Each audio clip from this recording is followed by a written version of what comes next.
नमस्कार दोस्तों, आपका स्वागत है हमारे YouTube channel learning point with Abhishek में। यहाँ आपको मिलता है प्रतिदिन न्यूज़पेपर का डिक्टेशन। आज आपको मिलेगा 80 शब्द प्रति मिनट, 90 शब्द प्रति मिनट और 100 शब्द प्रति मिनट का डिक्टेशन। Ready, start. अहमदाबाद के एक कोविड अस्पताल में आग लगने और उसके विकराल रूप ले लेने की वजह से कम 8 कोरोना मरीजों की मौत की घटना से एक बार फिर अस्पताल प्रबंधन की लापरवाही की इंतहा सामने आई है। यह एक विचित्र स्थिति है कि मौजूदा समय में कोरोना महामारी के मद्देनज़र जिन अस्पतालों को सबसे ज़्यादा सावधानी, चौकसी और सुव्यवस्थित जगहों के रूप में देखा जा रहा है, वहाँ भी इस तरह के हादसों की स्थितियाँ बनने दी जाती हैं। अहमदाबाद के नवरंगपुरा में स्थित अस्पताल के ICU में गुरुवार को तड़के 3 बजे आग लगी और वह पूरे अस्पताल में फैलती चली गई। रात में इस वक्त आम तौर पर लोग नींद में होते हैं और अचानक किसी हादसे की स्थिति में तुरंत अपने बचाव की पर्याप्त कोशिश नहीं कर पाते। यही वजह है कि 8 लोगों की नाहक जान चली गई। हालांकि बाद में अग्निशमन दस्ते ने आग पर काबू पा लिया और कई लोगों की जान बचाई जा सकी। इसके बावजूद यह अफसोसजनक है कि जिस अस्पताल में यह हादसा हुआ वह कोविड-19 के मरीजों के इलाज के लिए खास तौर पर तैयार किया गया था, यानी जब विशेष व्यवस्था और सुरक्षा प्राप्त अस्पताल में लापरवाही का यह आलम है तो लोग और कहां से उम्मीद करें। अब एक रिवायत की तरह सरकार ने मामले की त्वरित जांच कराने और हादसे में मृतकों के परिजनों और घायलों को मुआवजा देने की घोषणा की है। क्या हादसे के बाद दुख जताने या मुआवजे की औपचारिकता से मृतकों या उनके परिवारों को होने वाले नुकसान की वास्तविक भरपाई हो पाती है? सवाल है कि ऐसी किसी बड़ी और जानलेवा घटना के बाद ही सभी संबंधित महकमों की सक्रियता क्यों दिखाई देने लगती है? अगर अस्पताल में व्यवस्था से संबंधित हर चीज़ की समय पर जांच और उसमें आई गड़बड़ी को दुरुस्त करने को लेकर चौकसी बरती जाए तो इस तरह के हादसों से बचा जा सकता है।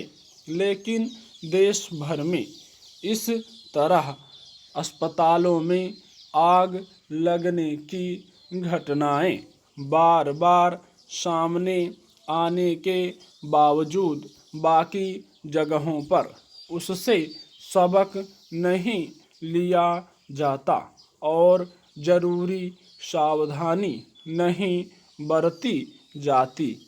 अहमदाबाद में कोविड के मरीजों के इलाज के लिए विशेष रूप से चिन्हित जिस अस्पताल में आग लगी उसमें खबरों के मुताबिक आग लगने का कारण शॉर्ट सर्किट बताया गया है। ज़्यादातर बहुमंजिला इमारतों में शॉर्ट सर्किट को ही आग लगने के आम कारण के रूप में दर्ज किया जाता है। फिर ऐसा क्यों होता है कि समय रहते ऐसे उपाय नहीं किए जाते ताकि शॉर्ट सर्किट ना हो और आग लगने जैसे हादसे से बचा जा सके।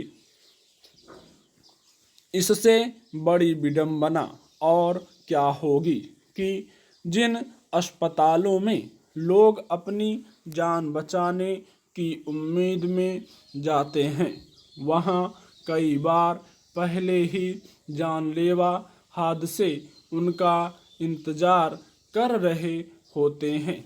ऐसे तमाम मामलों में आमतौर पर अस्पताल प्रबंधनों की लापरवाही का खामियाजा अस्पताल में आए मरीजों और उनके परिजनों को उठाना पड़ता है। शायद ही कभी ऐसा होता है कि सरकार की ओर से सभी अस्पताल प्रबंधनों पर नियमित निगरानी को एक ड्यूटी की तरह देखा जाए ताकि हर स्तर पर चौकसी बरतने और सभी गड़बड़ी को समय पर दुरुस्त करने का दबाव बना रहे।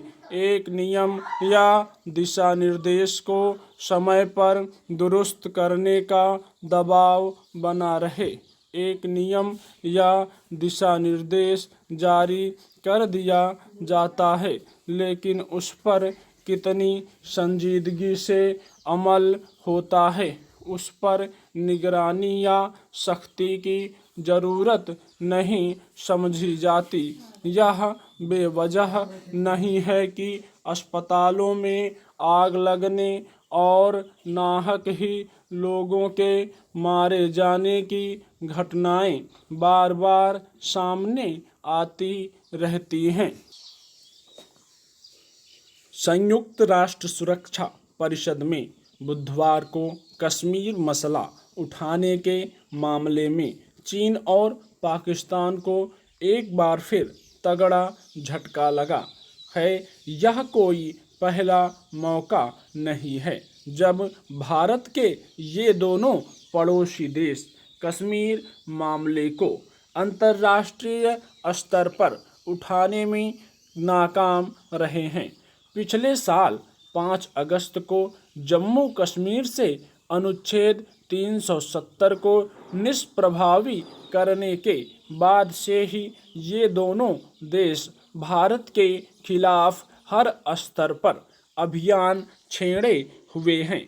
अगस्त 2019 में और फिर इस साल जनवरी में भी इन दोनों देशों ने सुरक्षा परिषद में इस मामले को उठाने की कोशिश की थी लेकिन तब भी इनके मंसूबे कामयाब नहीं हो पाए थे।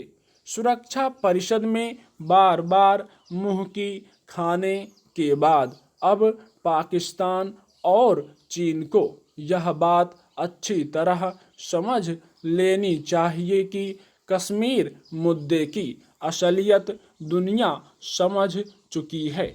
इसलिए अब इन्हें कहीं से कोई समर्थन नहीं मिलने वाला बल्कि इस पूरे मामले में दुनिया भारत की सच्चाई पर भरोसा कर रही है।